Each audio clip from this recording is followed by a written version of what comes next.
principio. El principio es que ayudé a mi hija, que estaba en problemas. Eva, no puede controlar a todo el mundo. Es nervioso. Sí, Rob, soy nervioso. Soy nervioso por los alienígenas que asesinan personas en nuestro vecindario. Por eso soy nervioso.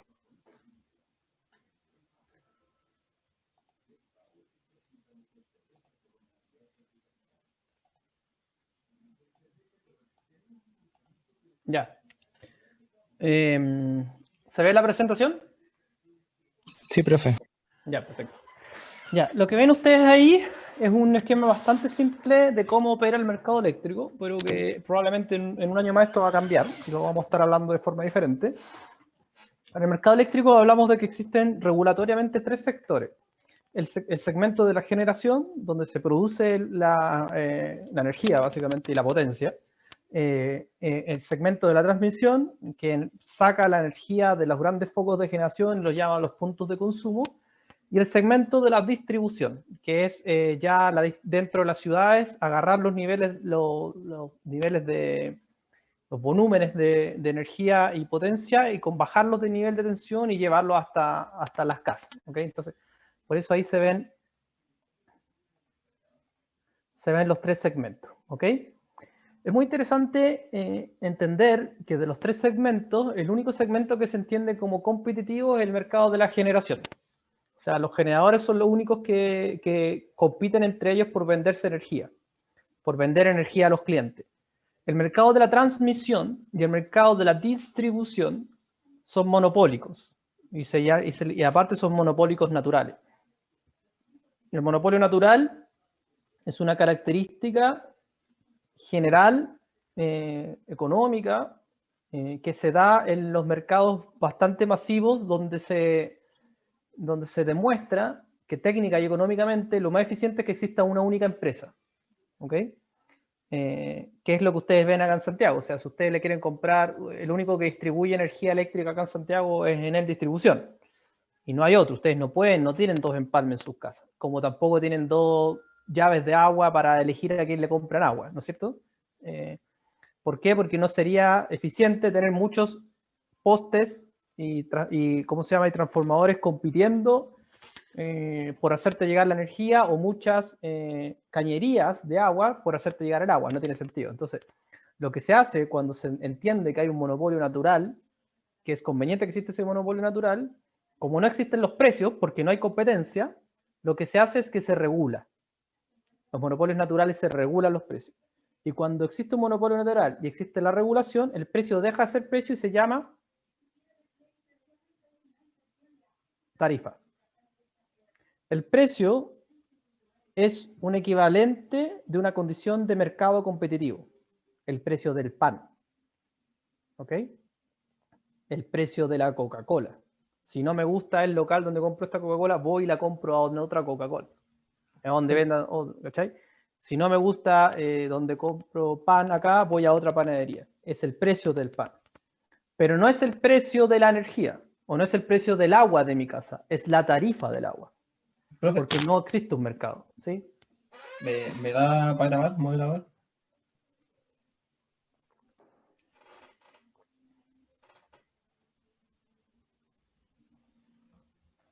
Ya. ¿Ok?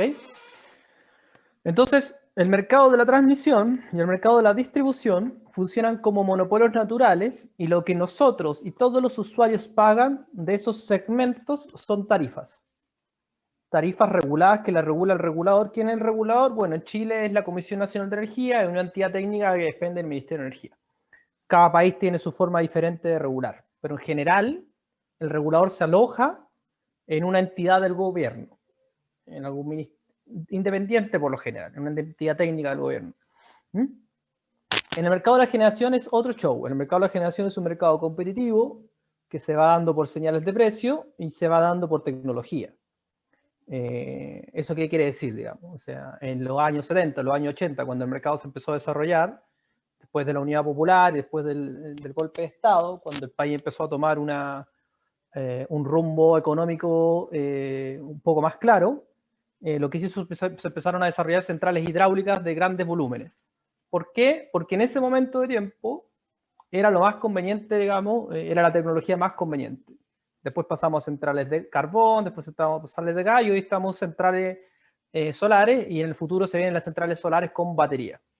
¿Y por qué se da eso? ¿Por qué van cambiando? Porque en el fondo el mercado, como es un mercado libre, que de privados y que depende netamente de la competencia, es el mercado el que va mandando.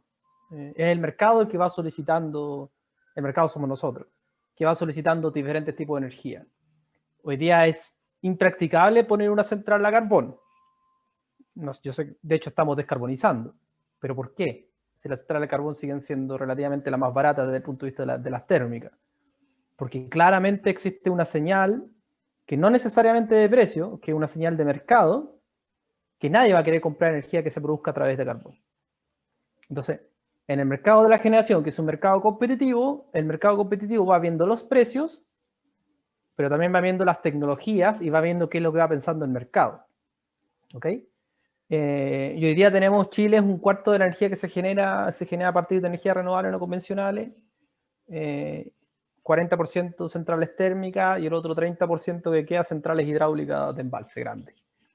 Y ahí todas las empresas que tienen centrales van compitiendo entre ellas para vender esa energía. ¿Ok? Yo no sé si hasta ahí hay alguna pregunta.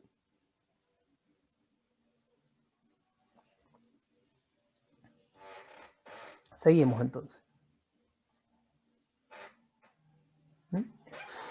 Bueno, hay unas cosas que yo no les voy a enseñar, que es la ley de oferta y la demanda. Se los dejo ahí para que ustedes lo atiendan. Pero sí hay otra cosa bastante interesante que se llama el costo marginal. ¿Ok? Es que esto les va a dar vuelta, digamos, desde hoy día hasta que den la prueba 1, que dice en relación qué son los costos marginales. ¿Alguien ha escuchado hablar de los costos marginales alguna vez? En el curso de Economía 1, Ya, ¿qué le contaron? el costo marginal es casi para no tener ganancia, es casi lo mismo lo que cuesta el producto o el servicio. Económicamente es más bien el costo de producir la siguiente unidad. ¿Cuánto me cuesta producir la siguiente unidad? Se supone que si eso me cuesta casi cero, estoy en un óptimo. Eso probablemente ahí existe si me cuesta casi cero producir la siguiente unidad, por ejemplo, de pan, o de naranja, o de energía, bueno, ahí estoy casi en una derivada que es casi igual a cero. Y eso es muy bueno porque puedo producir más sin que tenga mayores costos. ¿No es cierto? El costo marginal, en términos muy simples, es cuánto me cuesta producir la siguiente unidad del producto que estoy produciendo. Que en términos de energía es un megawatt hora. ¿Ok? ¿Y por qué le hablo del costo marginal? Porque el sistema eléctrico de generación, la parte de generación, funciona a partir de la teoría marginalista. ¿Ok? Es la teoría marginalista la que permite hacer competir a las empresas de generación. La teoría marginalista lo que dice es que si todas las unidades de generación que están vendiendo energía en un cierto momento de tiempo T venden al costo marginal del sistema, entonces todas las centrales en un plazo de largo plazo van a estar pagadas con una cierta rentabilidad. Eso es lo que dice la teoría marginalista. Y van a empezar a escuchar hablar del costo marginal del sistema, y el costo marginal del sistema, cuando escuchen hablar de eso, cuando ustedes hablan, oye, el costo marginal del sistema hoy día fue $45 por megawatt hora, eso significa, para un momento de tiempo T, en que el costo marginal del sistema, que fue $45, significa que al sistema producir una unidad más de energía le costaba $45. Eso significa. Y eso significa que además la central que producía esos $45 puede o no estar prendida o apagada. Porque no necesariamente la unidad que entrega el siguiente costo marginal está funcionando. Porque como es un ejercicio teórico, es el siguiente megawatt hora. Puede que ya tenga ocupada toda la central y tenga que prender otra central. Entonces, el costo del sistema lo puede entregar una central que no está prendida, por ejemplo. Es una cuestión que yo sé que por ahora le estoy metiendo un poco de miedo para que vayan cachando que la cuestión no es tan simple. Y el sistema eléctrico funciona con la teoría marginalista. ¿Ok? Y eso es súper interesante. Ahí está un poco lo que les comentaba antes, un poco de la matriz eléctrica, cómo ha ido cambiando desde una central, desde una matriz altamente hidráulica, como pueden darse cuenta, ¿Hay alguien prendió el micrófono? César, ¿será tú? No, no soy yo. Pero voy a revisar. Bueno. Ese gráfico está hecho hasta el 2018, pero podría hacerse, digamos, hasta más tiempo hacia adelante. Pero eso lo que demuestra y es cómo ha ido moviéndose la matriz eléctrica, la matriz de generación, en función de los años, y cómo ha ido creciendo la demanda eléctrica del país, que es la línea roja. Y ahí están los 70 teras que yo les decía. ¿Ok? Eso es lo que hoy día consume el país en términos eléctricos, son 70 teras al año. ¿Ya? Lo que ven ahí ustedes es una radiografía del puerto de un buque, que uno ya cuando tiene muchos años la puede ver. A ver si alguien me puede responder qué significa esa línea verde grande en los años 2000, que se extingue en el año 2008 y que queda casi neutralizada a la actualidad. La No barra fue- verde. ¿Ah? No fue creciendo la infraestructura. Profesor. ¿Sí? Lo que pasó con Argentina, ¿no? Profesor, ¿Sí, Matías? sí, eso. No, que es eso, la relación que cuando Argentina cortó el gas, entonces se Efectivamente. dejó de producir energía con gas, ya que ¿Y con qué empezamos a producir energía, dado que no había gas? Carbón. Con carbón. Ahí está la muestra del ejemplo. ¿Hubo mala intención de alguien? ¿Hubo algún grupo de extrema derecha o de extrema izquierda haciendo esto? No. Es parte del mercado. Es parte de lo que puede pasar cuando uno tiene que meterse en un mercado tan complejo con el mercado de la energía. Es eso. Nadie acá quiso ensuciar el planeta. Nadie acá quiso cagarse a nadie. Esto fue lo que pasó, producto de muchas contingencias, de muchos años consecutivos, de muchas cosas que pasaron. Y por eso hoy día nos encontramos con el 30%, casi 40% de la matriz a carbón. No es que alguien dijo, oye, vamos a ensuciar y vamos a hacer pedazos todo Chile, no. De hecho, por algo se habían hecho las centrales a gas desde Argentina, pero no contamos con ese recurso. Se nos escapó porque los argentinos no hicieron las inversiones que tenían que hacer. Y hoy día tenemos, de hecho, Argentina es un país que el 46% de la población está por debajo de la línea de pobreza. Es una locura. Entonces, nos tuvimos que rearmar en esa época. En esa época yo estaba, yo entré a la universidad en el 2002, salí en el 2007, me parece. Sí, una cosa así, 2008. Y en esa época yo estaba estudiando mercado cuando nadie estudiaba y estábamos tratando de solucionar el problema que teníamos. El problema que teníamos no era estamos ensuciando el planeta. El problema que teníamos es no tenemos energía. Y si un país no tiene energía, no se puede desarrollar. Y si un país no se puede desarrollar, va a haber gente con hambre. Si va a haber gente con hambre, va a aumentar la pobreza. Si aumenta la pobreza, aumenta la delincuencia. Si aumenta la delincuencia, bla, bla, bla, bla, bla. ¿Ok? Entonces, esto es súper importante y se los menciono porque es súper fácil hacer juicios del pasado. Es muy fácil. De hecho, es de la cosa más fácil que hay. Pero es de los errores más graves que hay también. ¿Ok? Porque las necesidades que se tenían hace 12 años atrás eran completamente diferentes a las necesidades que se tienen hoy día. ¿Ok? Entonces, cuando alguien dice, oye, acá sí ensuciaron toda la cuestión, bueno,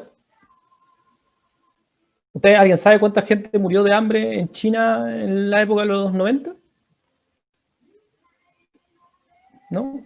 Ya, cerca de 100 millones de personas, de hambre. Y eso fue cuando estábamos todos más o menos vivos de nosotros.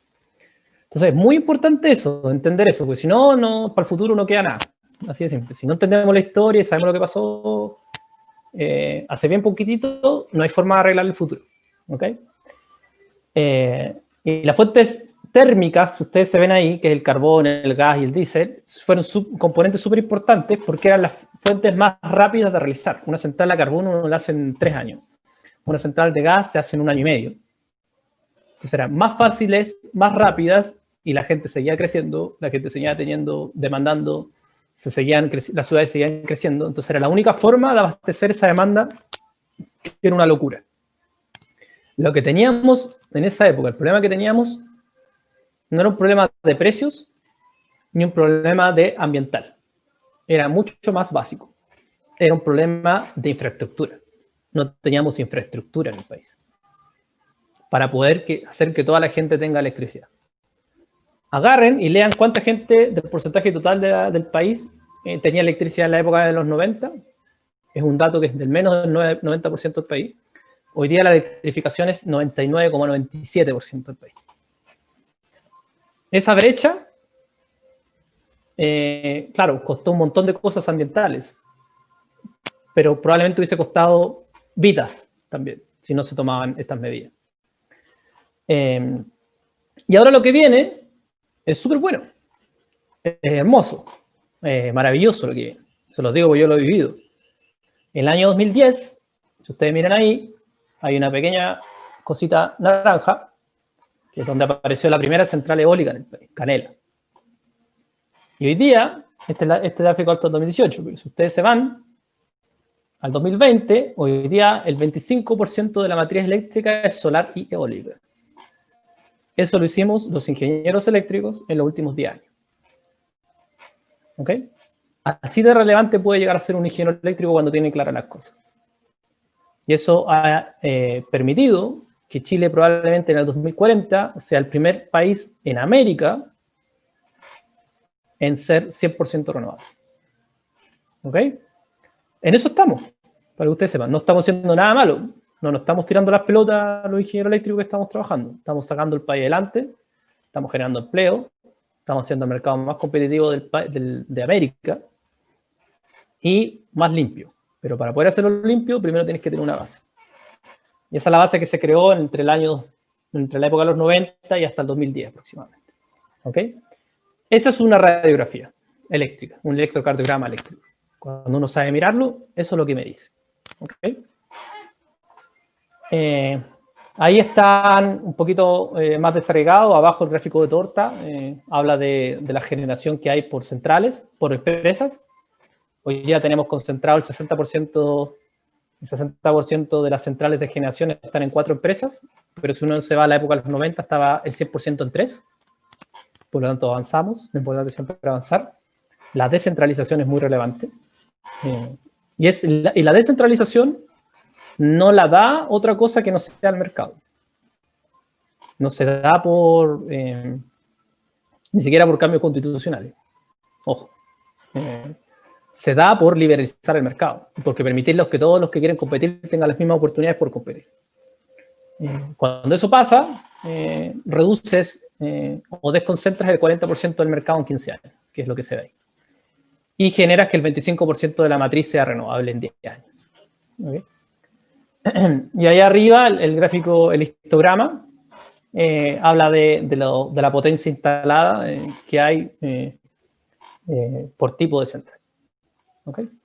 ¿Preguntas hasta ahí? Ya, vamos claro. El mercado de la transmisión. El mercado de la transmisión, como les dije, es un monopolio natural. Yo no sé si les quedaron dudas respecto al monopolio natural. ¿Qué es lo que es un monopolio natural?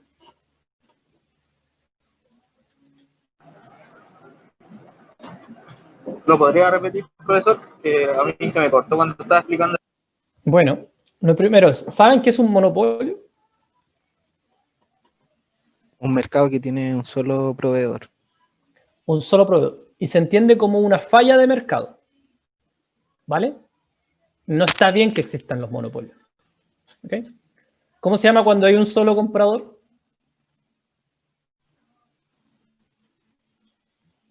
Monopsomio, se llama. Para que lo tengan ahí. Y cuando hay pocos productores, o sea, cuando hay un único productor, monopolio. Cuando hay pocos productores, oligopolio. Cuando hay 3 o 4. Ya. El monopolio es una falla del mercado porque permite que exista un único productor de un cierto bien, producto o servicio. ¿Ok? Eso es una falla, está mal. Entonces eso se arregla con regulación. Se arregla con medidas anticompetencia, se arregla con desconcentración, se arregla con más mercado. Se arregla con reglas claras de cómo tiene que funcionar el mercado.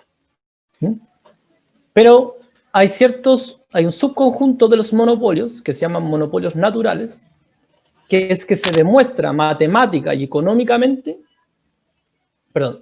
técnica y económicamente, que lo más eficiente para que ese mercado se desarrolle es que en ese mercado haya un único proveedor de ese bien, producto o servicio.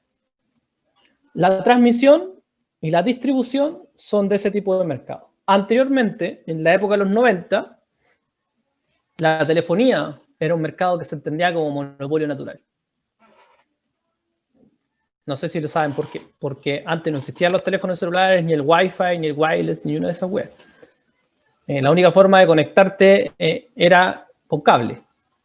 Entonces, como era la única forma de conectarte, en el fondo las telefonías, se llamaba, la empresa que existía en la época del 90 se llamaba Telefónica de Chile. Y era una empresa monopólica del Estado que prestaba el servicio de conectar y te demoraba 6 meses en conectar tu teléfono. Y después, la tecnología hizo que ese mercado dejase de ser monopólico, porque salió el Internet, porque la telefonía celular y porque ese servicio se dieron cuenta que lo podía prestar más de una empresa. Y hoy día tenemos que con los celulares podemos pedir hasta comida. ¿Ok? Parte de la tecnología. Parte de lo que puede pasar. Pero hasta ahora, la única forma que tenemos los ingenieros y que hemos inventado de transmitir energía eléctrica es con línea de transmisión. La podemos poner en una torre o la podemos poner bajo el agua o soterrada, da lo mismo. Pero son líneas de transmisión igual. Entonces, sigue siendo monopólico. O sea, no transmitimos de otra forma que no sea por línea y no tiene sentido hacer competir a dos empresas para que vaya la electricidad a su mismo lugar, porque no tiene sentido, básicamente. O sea, el electrón se va a ir por el lugar donde más le parezca, entonces mejor, si se va a ir por el lugar donde no le parezca, hagamos que ese lugar sea lo más eficiente posible. Y entonces, lo que se hace con los monopolios naturales es que no existe un precio. O sea, existe una tarifa. En la Comisión Nacional de Energía, en el caso nacional, que regula con decretos anuales los costos que hay que pagar a los transmisores. Y eso, si ustedes lo ven en su cuenta eléctrica, hay una cuestión que se llama cargo por uso del sistema de transmisión, y eso es un cargo regulado que todos los chilenos pagamos para efectos de remunerar esa línea de transmisión. ¿Ahí se entendió, Matías? Sí, profesor, ahora sí. Dale.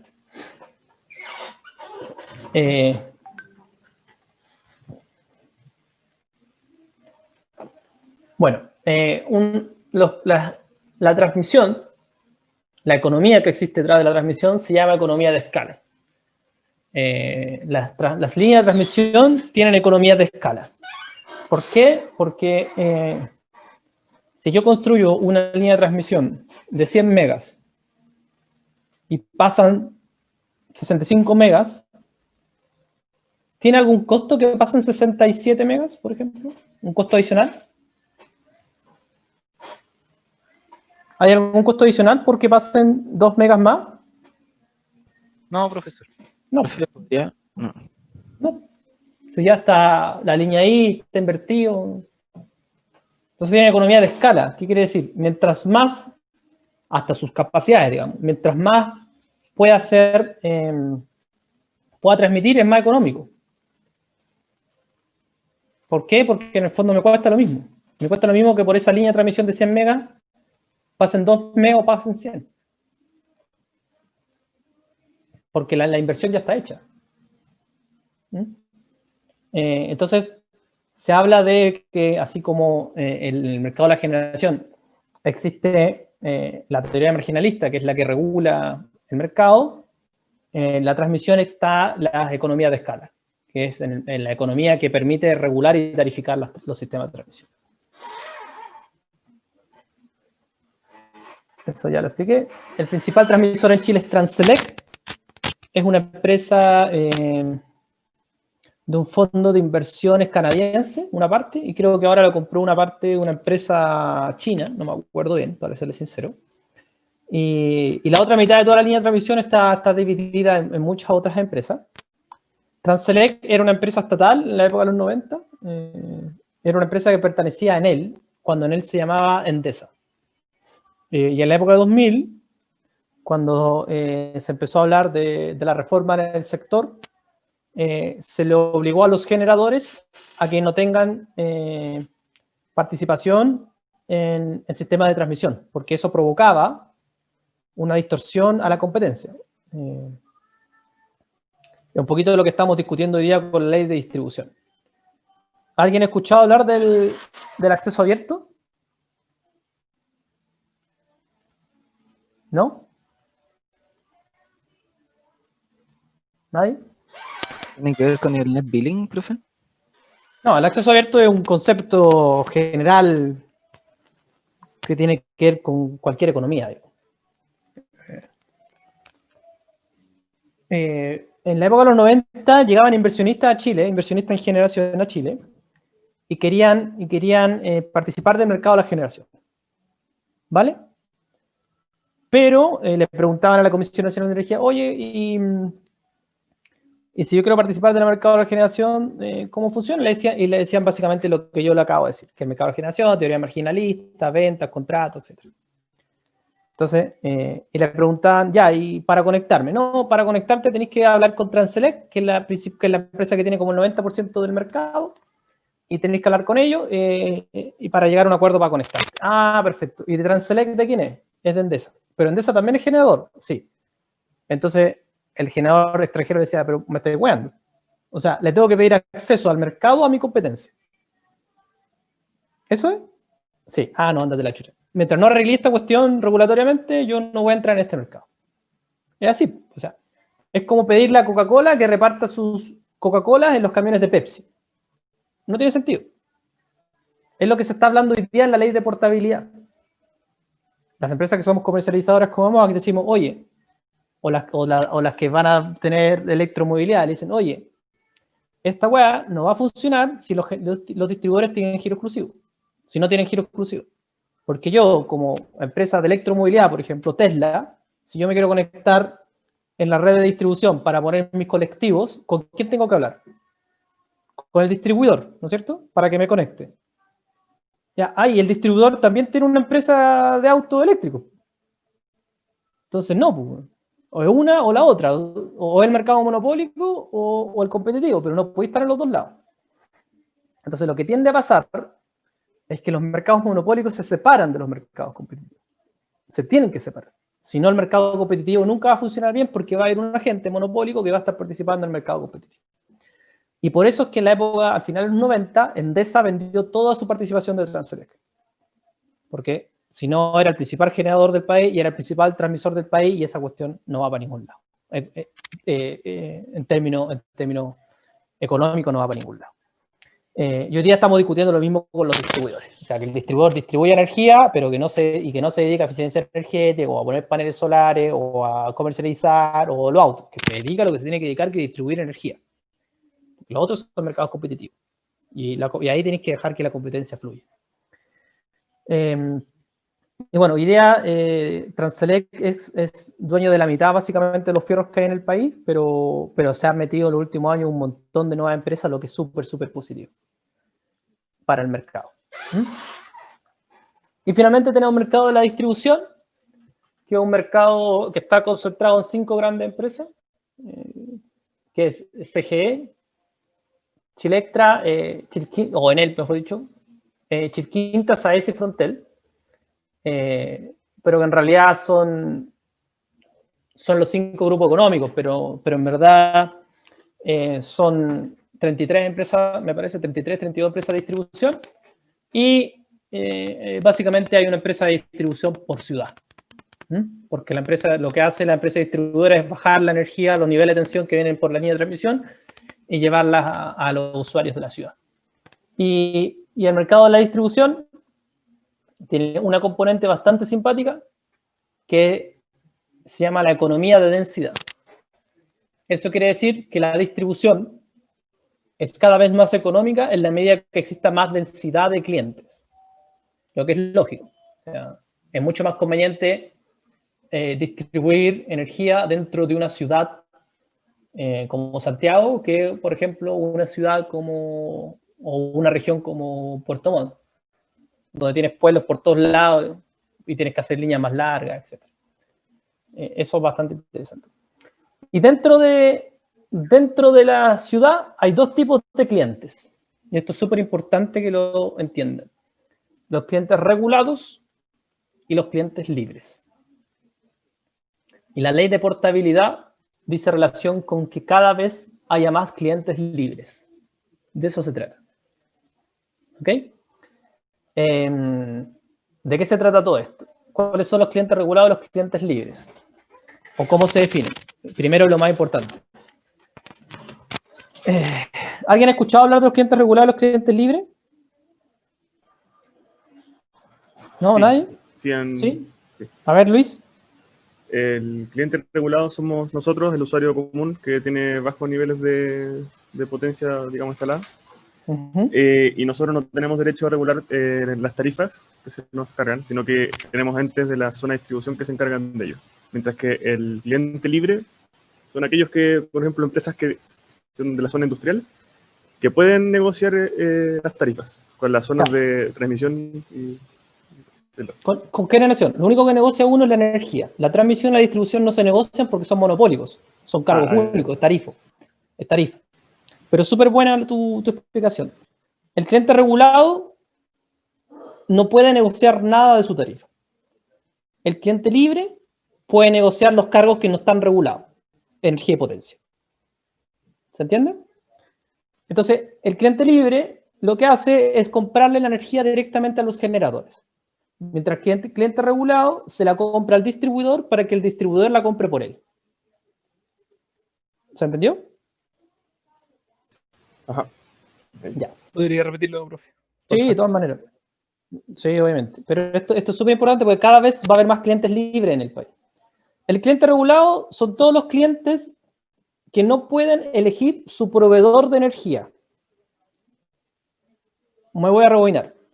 Los clientes regulados, el que le cobra por todo esto, por la generación, por la transmisión, por la distribución, servicios complementarios, potencia, un montón de otras huevas que hay en el medio, el que le cobra eso al cliente regulado es la distribuidora. Y la distribuidora agarra esa plata, se queda con su parte, la otra se la paga al transmisor, se la paga al generador, al otro generador, etcétera, etcétera. ¿Se entiende?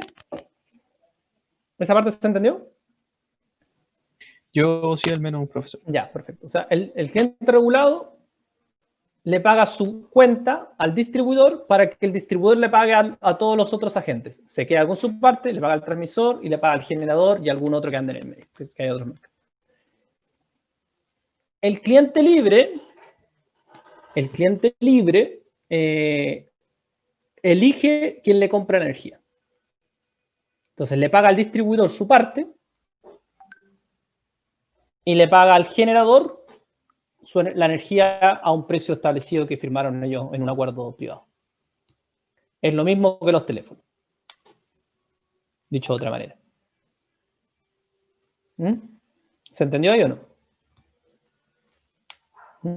¿Y por qué va a haber cada vez más clientes libres? Porque cada vez más clientes van a poder elegir a quién comprar la energía. Y esta es una pelea que estamos dando mucho en muchos lados, que cada vez haya más clientes libres. Profesor, Porque eso, ¿eso tiene que ver con la generación distribuida? No, es otro concepto. La generación distribuida es generación dentro de los sistemas de distribución. Acá estamos hablando a quién le compro energía. Se lo puedo comprar a un generador que esté cerca, se lo puedo comprar a un generador solar en Antofagasta, se lo puedo comprar a nosotros, en EMOA, que vendemos energía. ¿Cachai? Ya. ¿Profesor? Sí. Ahora, bueno, ¿Cómo le va? ¿Cómo se generaría esto de que haya mayor cantidad de clientes libres? Esto no funciona como por temas de potencia, de cierto rango de potencia hacia arriba, que se considera Claro. que es libre, y hacia abajo que hay que modificar Hay que modificar la ley, claro. Ya, pero para el caso, por ejemplo, de los residenciales, como somos nosotros, nunca vamos a llegar a ser probablemente. O sea, uno espera que después del no vamos a llegar 2030 a ser libres. uno espera que después del 2030 pase eso, para los clientes residenciales. Pues tampoco podéis liberalizar todo de una, eso no va a funcionar. No va a funcionar. Ya. Hoy día, los clientes que tengan potencia conectada de más de 5 megas o 5.000 kilos, sí o sí tienen que ser clientes libres. ¿Ya? Porque son muy grandes. Entonces no pueden estar subsidiados por una tarifa, por ejemplo. ¿Cachai? Los clientes que tengan entre 500 y 5.000, ahí falta un 5.000, un 0, esos clientes pueden elegir ser clientes regulados libres. Del 100% de su universo son todos libres. ¿Por qué? Porque el precio del cliente libre es 25 más barato que el del cliente regulado. Porque hay competencia. Así de simple. Y los clientes que tienen menos de 500 kilowatts no pueden ser clientes libres, son clientes regulados. Entonces, lo que uno tiene que hacer es ir bajando anualmente o cada cierta cantidad de años ese 500, no sé, lo lleváis a 300. El 2024 lo lleváis a 300. O el 2023 lo lleváis a 300. El 2025 lo lleváis a 100. El 2028 lo lleváis a 50. Y así lo vais corriendo para que cada vez haya más clientes libres y cada vez quienes vendemos energía podamos en el fondo ir reaccionando a ese mercado dando cada vez mejores precios.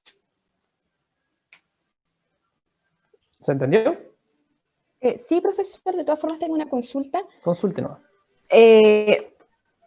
Está bien, como vendedores de energía, ahí sí hay más mercado entre la competencia, que es lo que acaba de mencionar usted, pero ¿cuáles son los aspectos que se tendrían que considerar para ofrecer un mejor precio? A lo que voy es que, claro, si viene acá a ofrecerme un precio muy económico, lógicamente yo lo voy a considerar, pero ¿cómo se podría competir ahí? ¿Cuáles serían las distintas aristas por las cuales se podría decir, no, es que mi compañía es mejor que la otra por tales motivos? ¿Cuáles son los aspectos a considerar? En general, lo único que uno puede llegar a negociar es el precio de la energía. Porque la transmisión es monopólica y tú siendo cliente regulado o cliente libre la tienes que pagar por igual al transmisor. La distribución también. ¿Te das cuenta? Son tarifas. No importa un rábano si tú eres cliente regulado o libre, la tenés que pagar igual. ¿Vale? Sí, claro. Entonces al final lo que uno tiene que ir a negociar al final de todo este ejercicio es el precio de energía. ¿Quién te da el mejor precio de energía? De todos los que están medio, de todo eso general. Y lo que pasa es que el cliente regulado tiene un precio de energía pegado, como en 85 o 90 dólares por megawatt-hora, porque como las distribuidoras compran la energía por nosotros, la compran en contratos de largo plazo. Un poco lo que pasa con las concesionarias de la autopista, que tienen contrato a 20 años.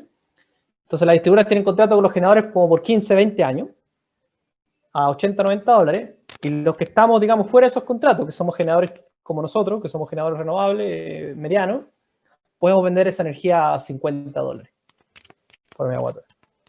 Ahí está la diferencia. Entiendo. Gracias, profesor. Y esa diferencia se da básicamente porque hoy día tú, el cliente regulado, responde a una situación anacrónica a la realidad actual, digamos. ¿Se da cuenta? O sea, responde a un mercado que no fue competitivo antes. Y hoy día lo tenéis pegado. ¿Me cachai? Sí, entiendo. Dale. Profesor, una consulta respecto similar a ese tema. Uh-huh. No, esto, por ejemplo, no podría traer problemas como de que si falla ese generador al que yo le estoy comprando, yo me quede sin energía por algún periodo de tiempo. Bueno, ahí lo que va a aprender usted después es que... lo tenemos acá, ¿no? No me acuerdo, pero creo que es la otra clase. Hay un organismo que se llama el Coordinador Eléctrico Nacional. No sé si a usted le suena. Sí, sí me suena. Coordinador Eléctrico Nacional es el organismo que se encarga de coordinar el sistema. ¿Vale? Y la primera función que tiene el Coordinador Eléctrico Nacional, lo que lo vemos en la otra clase, es que todos los clientes del sistema tengan energía. Independiente con quién tú tengas firmado tu contrato de energía. Ah, ok. Entonces, por ejemplo, asumiría yo que si mi generador falla, él va a comprar y va a pagar la que me esté llegando a mí. Efectivamente. De hecho, no existe el caso de que el generador inyecte 5 y sus clientes retiren 5. No existe. Siempre está el caso de que hay generadores deficitarios y generadores excedentarios, que generan más de lo que tienen para vender a sus clientes o menos de lo que tienen que vender. Si generan más de lo que tienen que vender, ese diferencial se lo venden a los deficitarios. Muchas gracias, profe. Sí. Ya. Deme un segundito, voy a buscar un vaso de agua.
¿Aló?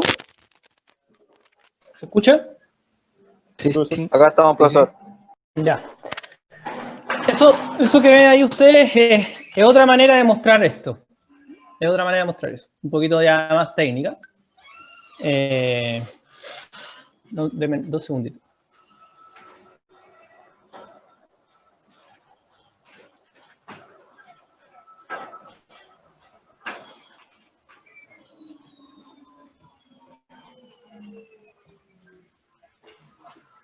Ya. Es otra manera de presentarlo ya un poquito más regulatoriamente hablando. ¿Ok? Los sistemas de transmisión, ahí por ejemplo ustedes tienen el generador ahí también, pero esto que está acá y todos los cuadrados en color rojo, celeste, verde y morado son diferentes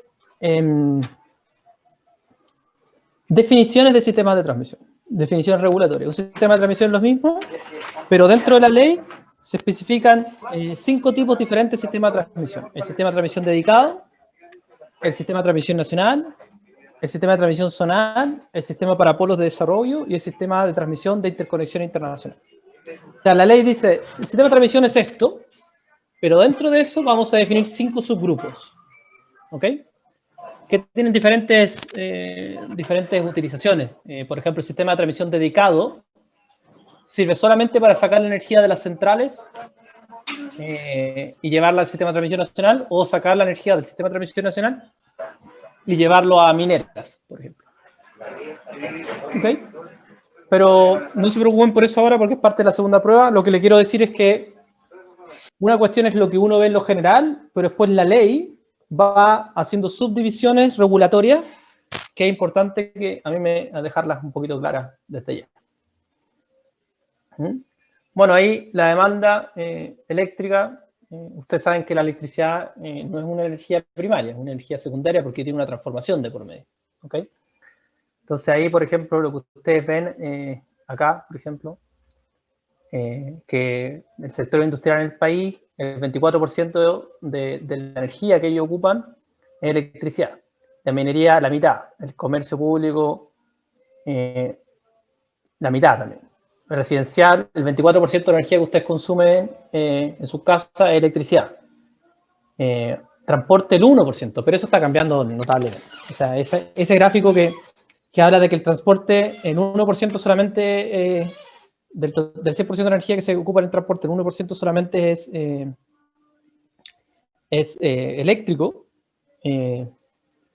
eso claramente está cambiando, ¿no es cierto? La electromovilidad, por ejemplo, nosotros en EMOAC hicimos la ingeniería del electroterminal de buses que está en Maipú para Voltex, que es el segundo más grande del mundo. Son 220 buses eléctricos. Y acá en 2025 el 100% de los buses de transporte de la red Santiago va a ser eléctrico. Entonces, claramente eso va a cambiar, ese es el impacto más grande que va a haber a nivel mundial, la electrificación del transporte. Es una locura lo que va a pasar en los próximos 15 años, va a ser un mundo total y absolutamente nuevo. Y aparte, si logramos seguir metiéndole fuentes renovables a la materia eléctrica, esos autos se van a cargar con energía 100% renovable, lo que va a ser súper, súper bonito y es en el fondo la carrera más importante de la próxima década. Claramente es nuestra carrera y el medio ambiente. Son las carreras que van a cambiar, digamos, van a ser las que van a poder cambiar el planeta en los próximos 15 años. Y vamos a partir por la electromovilidad, pero tengan claro que al final todo se va a electrificar. O sea, los grupos electrógenos en los edificios se van a cambiar por batería, por ejemplo. Y todos en nuestra casa vamos a tener un auto eléctrico, vamos a tener baterías y vamos a tener paneles solares. Va a ser todo un planeta nuevo, en función de lo que hagamos los ingenieros eléctricos. Bueno, acá tienen la evolución un poquito de la demanda, en potencia y en energía. Como les decía, son 70 teras, y en potencia son como casi 11 megas. ¿Okay? Acá está el consumo de clientes residenciales y no residenciales por región, en caso que quieran tenerlo. Y ahí hay un tema bastante interesante que dice relación con la sociedad, con la economía, con la electricidad. O sea, si uno ve ese gráfico tiene el PIB, que es el Producto Interno Bruto del país, desde 1970, que son épocas donde se pudo empezar a medir el Producto Interno Bruto, antes poco y nada, en verdad, porque tampoco existía cómo medirlo, y si lo hubiésemos medido probablemente capaz que era negativo. Y la demanda acumulada del país, la demanda eléctrica acumulada. Entonces, decir que no existe una relación entre la economía de un país y la energía es probablemente uno de los errores más grandes que puede decir un ingeniero. Decir que no hay una relación acá es gravísimo, o no verla es gravísimo. Sin demanda eléctrica no hay PIB. Y sin PIB no hay proyectos nuevos, por lo tanto no hay energía. Es un círculo vicioso, es un equilibrio muy complejo, muy complejo. Y que por lo tanto hay que cuidarlo. Y esta es una de las cosas que hay que estar monitoreando siempre. El crecimiento de un país tiene que ir asociado, al menos en países emergentes como el nuestro, que le quedan unos 15, 20 años de desarrollo, van relacionados. Tienen que estar relacionados. No existe la forma en que no estén relacionados. De hecho, acá tengo otro gráfico, me parece. Ahí está demanda, de nuevo, pero por tasa anual. O sea, el mismo gráfico, pero con variación anual de tasas. Va a ser súper bonito desde lo académico ver el gráfico del 2020, cuando termine el COVID-21, cómo pegó el COVID en la demanda y cómo pegó eso en el PIB también. Están total y absolutamente relacionados. Miren esos gráficos. Acá, por ejemplo, la crisis subprime del año 2008-2009, tremenda. Y acá, de nuevo, digamos, acá fue cuando me parece que acá, claro, acá el gobierno de Piñera, el anterior, que fue súper bueno desde lo económico, y cuando empezó el gobierno de Bachelet, me parece que fue el 2014, por ahí, que hizo un cambio en la reducción, un cambio en los temas de impuestos, también la demanda se deprimió. Entonces, hay una relación directa siempre entre la energía y el Producto Interno Bruto de un país. Profesor, Sí. en 2016 no fue cuando Bachelet impulsó como la creación de muchos La reforma. parques solares. No, eso partió el 2000, eso fue con Pacheco, pero eso no, eso se está viendo hoy día. O sea, lo que pasó ahí fue una licitación en esa época. Claro, o sea, se firmaron contratos para producir eventualmente Sí, parques solares. sí. Los gobiernos de Bachelet, en términos de energía, han sido por lejos los mejores, pero por lejos. Pero ¿está relacionado eso con esa subida en la pendiente? No, porque el problema que hay en energía, que es el mismo problema que hay en economía, que es el mismo problema que hay en educación, que todo lo que tú hagas hoy no se va a ver hoy, se va a ver para el gobierno siguiente, o los gobiernos siguientes. Claro. Entonces, son todas las cosas de muy largo plazo.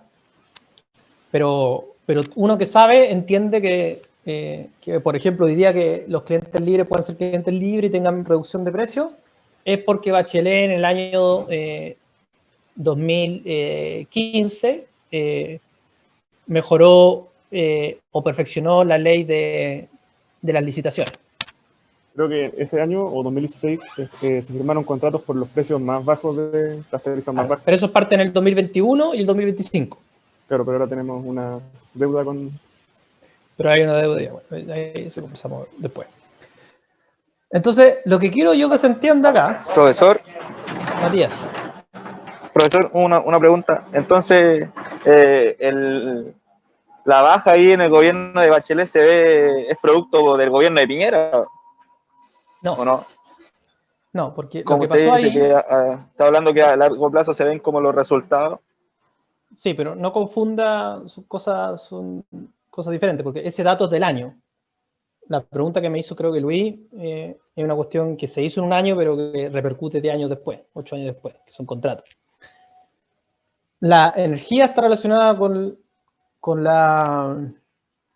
el Producto Interno Bruto y viceversa.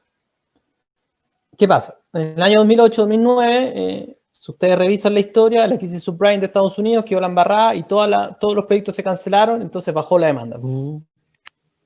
Y bajó el Producto Interno Bruto. En el año 2015 hubo proyectos que se pararon o que no se dejaron de hacer por la inestabilidad tributaria que había en esa época. No se sabía muy bien cómo se iba a hacer la reforma tributaria que se terminó haciendo. Entonces los inversionistas dijeron, bueno, mientras no arreglen el tema tributario, yo no voy a invertir nada. Primero que dejen las reglas claras. Entonces ahí se pararon muchos otros proyectos también. Mineros. ¿Se entiende? Hay cosas de efecto inmediato y cosas de largo plazo.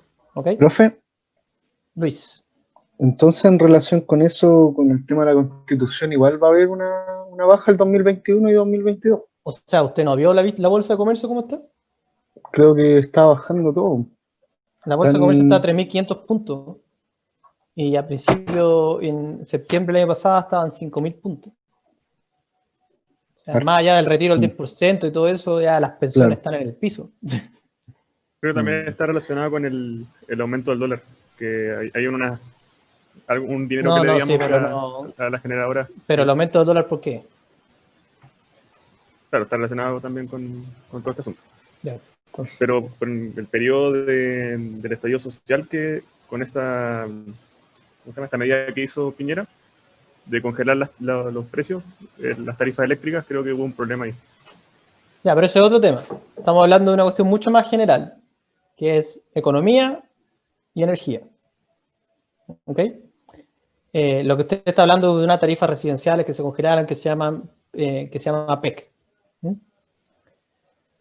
Y cuando hay economía y hay energía, se da un tercer fenómeno,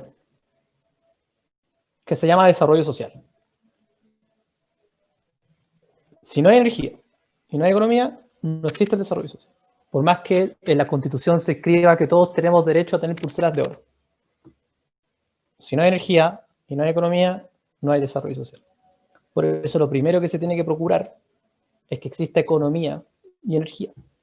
En cualquier sociedad tiene que existir economía o energía. Imagínense lo que la energía entrega. La energía entrega seguridad porque ilumina las noches. O sea, hay lugares que son más seguros porque llega electricidad. Y hay menos delincuencia porque llega electricidad. Entonces, es muy importante, y eso es una de las cosas que nadie está hablando, que son los pilares del desarrollo social. Es la energía y la economía. Cuando uno habla de economía, uno no habla de vender o comprar algo. La economía es el sistema que inventamos los seres humanos a lo largo de la historia para transar productos, bienes, servicios. Esos productos, bienes y servicios pueden ser un pan, pueden ser vivienda, puede ser salud, educación, lo que sea. La mal llamada economía que uno piensa que es transar plata, eso no es así. Digamos. La plata es un agente que permite la economía y que todos nos pusimos de acuerdo que es para que sea el medio transaccional de la economía. Muchos años atrás era la sal, por ejemplo, o el oro. Entonces, a mí en particular me preocupa mucho que se está hablando un montón de cosas, pero nadie está hablando de cómo aseguramos la economía y la energía. Y créanme que si eso no... Dígame, ¿alguien iba a hablar? ¿Alguien iba a hablar o no?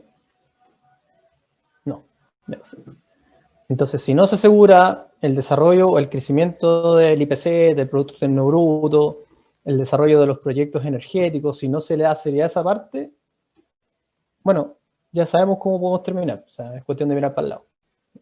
Esas son las cosas que a uno que ya entiende más, que ya llevo 15 años en el sector, que ya entiendo más hacia dónde va el planeta, está clarito en el fondo que nos podemos sacar la chucha, digamos, 2, 3 años, si es que no somos responsables con lo que hacemos. Cuando seamos un buen país, como Alemania, vamos a poder hacer eso. Desacoplar el crecimiento de la energía del crecimiento económico del país. Pero para eso falta un montón. Entonces, tienen que salir todos de la línea de la pobreza. Todos tenemos que tener todo lo que queramos en nuestros autos, en nuestras casas. Después tenemos que electrificar todo y después cuando ya tengamos todo listo, de ahí no empezamos a devolver. Ahí empezamos a generar medidas de eficiencia. Ese es el ideal, que la economía siga creciendo y la demanda eléctrica no siga creciendo. O sea, hacer más con lo mismo. Pero bueno, eso es complejo. Bueno, ahí ustedes pueden ir leyendo eso. Eso es lo mismo que les dije antes. Y ahí hay un poquito para que ustedes vayan entendiendo de las instituciones que juegan diferentes papeles en el mercado eléctrico. Lo más relevante, claramente el Coordinador Eléctrico Nacional, que es el que coordina la operación de todo el sistema eléctrico a mínimo costo. Y bueno, y después tenemos el Ministerio de Energía, que es el que desarrolla las políticas energéticas de largo plazo, la Comisión Nacional de Energía, que es el organismo técnico que define las tarifas, la Superintendencia de Electricidad y Combustible, que básicamente es la policía eléctrica. Y ahí ustedes pueden ir leyendo de qué se trata cada uno y estudiarlo bastante bien. Y finalmente, ¿alguna pregunta hasta ahí?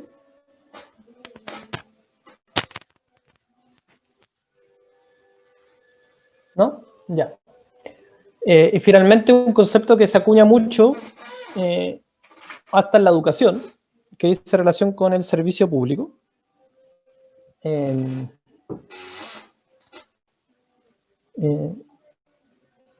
La ley eléctrica define a la transmisión y a la distribución como servicios públicos. Y el servicio público, como dice ahí, es una característica propia de los mercados que requieren un alto nivel de regulación, porque el objetivo del servicio público es que las empresas que prestan el servicio público sobre un producto o sobre un servicio, que en este caso es la distribución o la transmisión, sean capaces de cumplir con el servicio público, que es una definición. El servicio público es una definición como tal, para la Constitución. Y dice relación con que el servicio público tiene que ser un servicio que se entrega de forma continua, o sea, 24/7, sin interrupción. Un servicio que está regulado, que no es como el mercado del pan, que nadie lo regula, que el precio lo pone el mercado, no, los servicios públicos están regulados. Uniforme, o sea, no puedo entregar un producto diferente, sino que ese producto está, en el caso de la electricidad, a 50 Hz, por ejemplo, a cierto voltaje según donde esté el cliente. Obligatorio, eso quiere decir que la empresa no puede dejar de entregar ese servicio, no es como, mañana me voy y no soy más transmisor y vendo todo, no, tampoco pueden hacerlo. Y permanente. O sea, la empresa tiene que estar ahí forever and ever. El servicio público es una cuestión muy compleja y que hoy día el servicio público recae en las empresas transmisoras, en las empresas distribuidoras y el Coordinador Eléctrico Nacional. El Coordinador Eléctrico Nacional también es una empresa de servicio público, para que ustedes lo sepan. ¿Ok? ¿Preguntas? Profe, yo tengo una pregunta. Pregunta, Matías. Es más que nada con respecto al principio, con respecto al monopolio natural de transmisión, porque eso va relacionado más que nada porque hay una tarifa o cómo, porque se supone que en transmisión hay más de una empresa, como vimos en una gráfica, entonces se supone que si hay más de una empresa hay competencia y ahí comienza a cambiar las cosas. Entonces, ¿a qué se refiere más que nada a que sea un monopolio natural? ¿A qué más? Hay más de una empresa, pero no existe más de una empresa compitiendo por llevar, por ejemplo, energía de Santiago a Quillota. ¿Ya? Perfecto.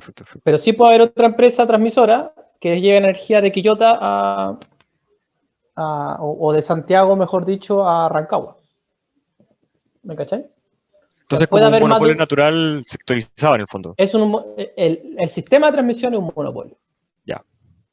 No todo el sistema eléctrico es un monopolio, sino que los sistemas, los tramos de transmisión son monopólicos.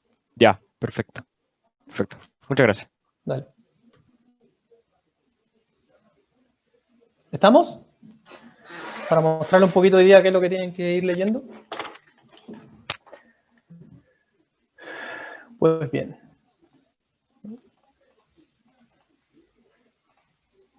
¿Qué están viendo mi pantalla o no? Sí, estábamos viendo el escritorio.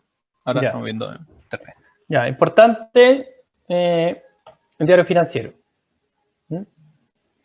Siempre leer el diario financiero, a ver qué pasa con la aerolínea, qué pasa con Wall Street, qué pasa con Trump. Ahora Francisco Vidal quiere ser presidente. ¿Qué pasa con el dólar argentino, que está a 180 pesos? Argentinos, $1.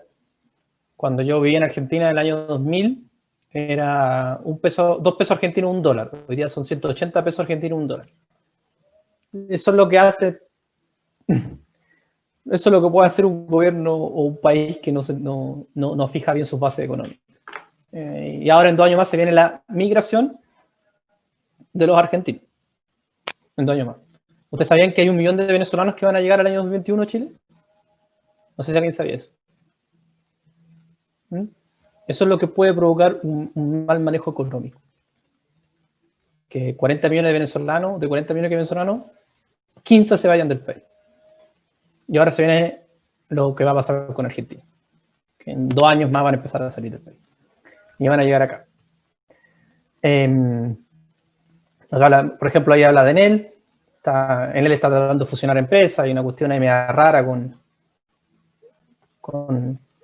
concentración. Pero siempre es bueno estar, digamos, en los diarios financieros también se habla de las crisis sociales, no solamente en The Clinic se habla de eso. Acá se le da una mirada más económica.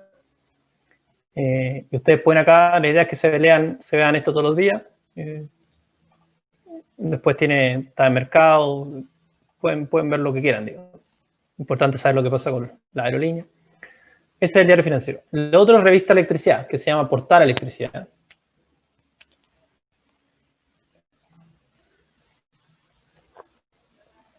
Y yo creo que este es como el más relevante para efectos de un mercado eléctrico, que lean ustedes. Ahí está Humberto, no sé si lo ven. Y acá habla de cuáles son los proyectos que están en evaluación. Hay una revista que sale una vez al mes. Habla de la electromovilidad, se viene el hidrógeno verde. ¿Qué está haciendo la NAP con la plata que ganó este año? Etcétera. ACERA, que es la Asociación de Energía de Empresas de Energía Renovable. Hay de todo acá, pero es todo eléctrico. Y esto sí o sí tienen que ser capaces de leerlo todos los días, sí o sí. Después está el coordinador.cl, que el coordinador es una página que ustedes tienen que manejar siempre. Acá, por ejemplo, la demanda máxima. Hoy ya llevamos 58 teras consumidos este año. 11.000 por energías renovables no convencionales, una maravilla. Acá están los costos marginales del sistema. Pueden descargar reportes. Si se van a la parte de mercado, hay temas más interesantes aún, que ahí pueden ver en el fondo cómo genera cada empresa. Se van, no sé, al pronóstico de deshielo, para saber cómo van a estar los deshielos. Es muy interesante todo esto. Acá los costos marginales, costos marginales online. Por ejemplo, ahora a las 6 de la tarde, el costo marginal fue bajísimo. A lo largo de todo el país fue $16 por megawatt-hora. Y hoy día, y ahora a esta hora está a $60 por megawatt-hora. ¿Quién me puede decir por qué?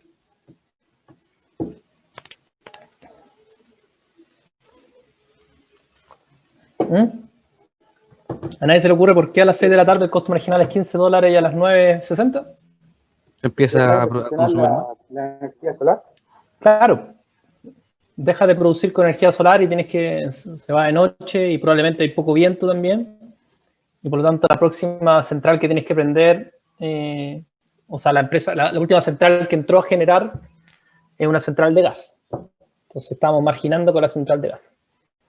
Pero también lo que puede pasar es... A ver si se ve. Vamos a ver si se ve. Puede llegar a pasar eso también. Que se van a cero. ¿Por qué? Porque está en una cierta hora del día están todas las centrales solares generando y el costo variable de una central solar es cero. Entonces, están todas eso puede pasar también. Y acá lo pueden estudiar, digamos. Estas páginas la van a ir entendiendo, son súper complejas, pero la van a ir entendiendo. En el reporte de estadística ya hay datos más entretenidos, que sea como la generación de energía por hora, los flujos por las líneas reales, cómo están las cotas de los embalses. A ver, acá hay un reporte que nunca he visto, que es un reporte mensual. A ver. Acá pueden ir estudiando lo que quieran, digamos. Esto depende más de ustedes que de mí.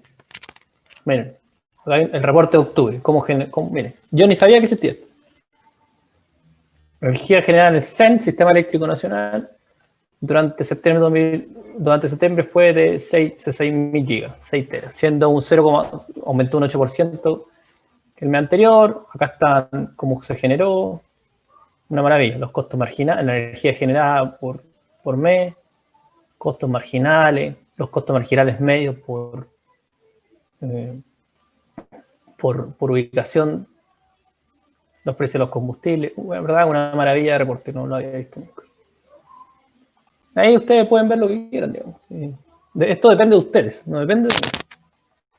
Y después la CNE es un organismo técnico normativo.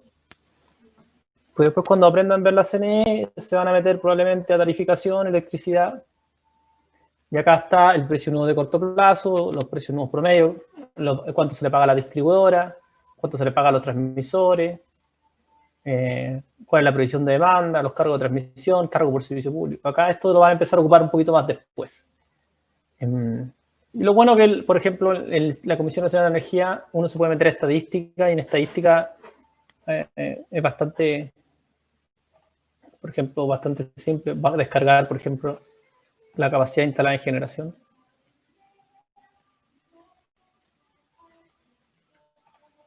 Y acá tienen, por ejemplo, que a la fecha de hoy hay 24 megas instalados y se dividen en ese tipo de centrales. Y si quieren más detalles, se van a la central por central, digamos, y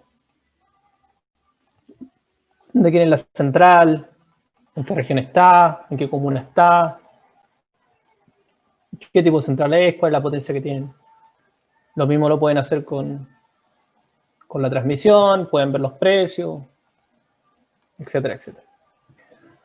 Yo creo que revisando portal electricidad casi todos los días para partir y empezar a familiarizarse con la página del coordinador y de la CNE es un buen inicio.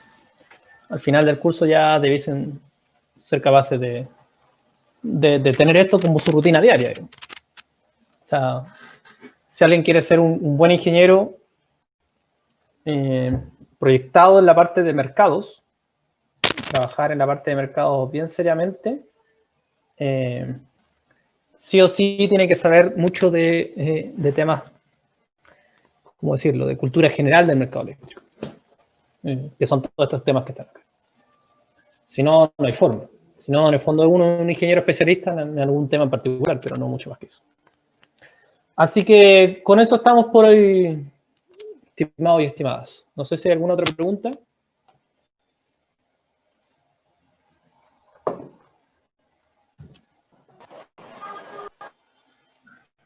¿No? ¿Nada? Yo no sé Daniel. si se puede devolver un poco como al principio de la clase, con los costos marginales, que eso no me quedó muy claro. Lo vas a aprender mejor en la otra clase. No se preocupe. Pero el costo marginal es el costo. ¿Cuál es el costo de producir la siguiente unidad de algo? ¿Cuánto me cuesta? Sí, es que usted había dicho algo como de en cuanto a capacidad, si tenía de sobra, no me perjudicaba, algo así, ¿lo entendí? No, no me suena. O también me estoy confundiendo con otro concepto, no sé. Pero miren, yo creo que fue demasiada información por hoy. Traten de leerlo, la materia, y la próxima, si el costo marginal lo vaya a ver todo el año, todo el semestre. Así que no te preocupes. ¿Vale? Pero por ahora el costo marginal es el costo de producir la siguiente unidad de energía. Eso es.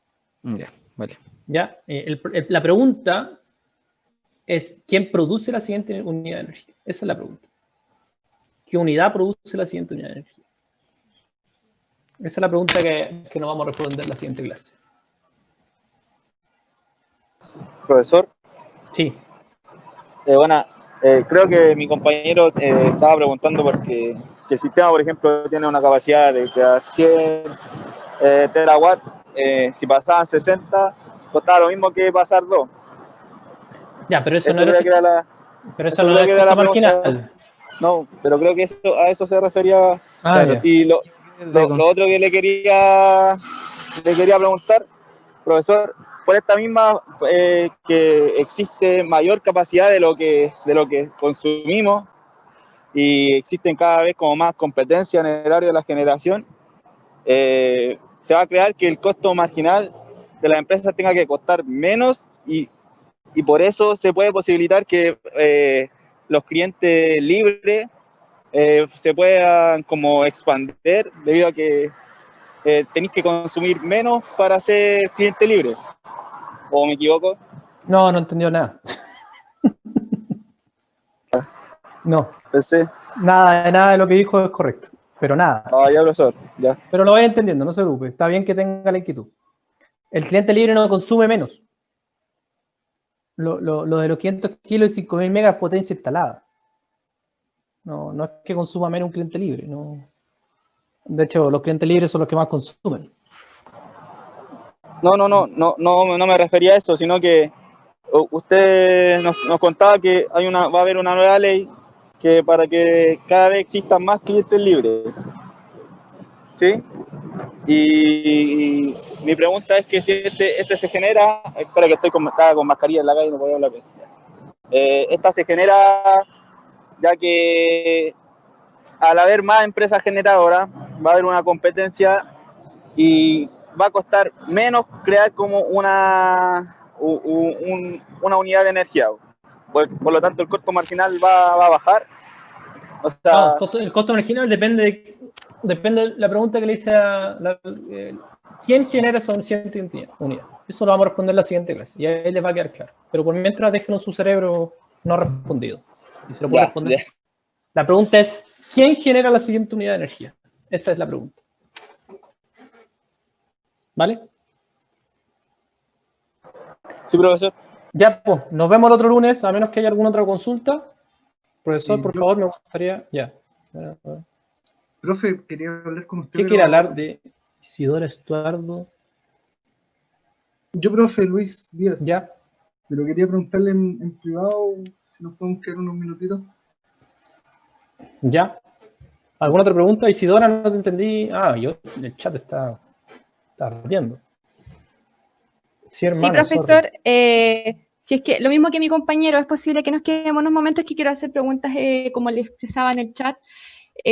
Respecto, me gustaría entender un poco a grandes rasgos, entender la importancia que tuvo la licitación realizada durante el segundo periodo de la presidenta Michelle Bachelet, cuando el señor Pacheco era el ministro de Energía. Oiga, ¿usted no tiene el libro? No aún, profesor. Ya, ahí para que si pueden comprárselo, ahí está todo eso explicado, pero súper bien explicado. Ya, quédense los que necesitan, los demás para la casa, o si es que ya están en la casa. Chao, profesor, gracias. Yo tengo una última duda. Dude.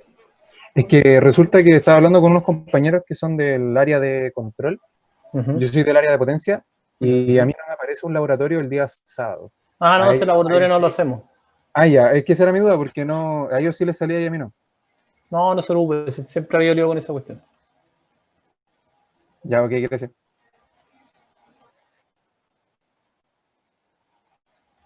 Sí.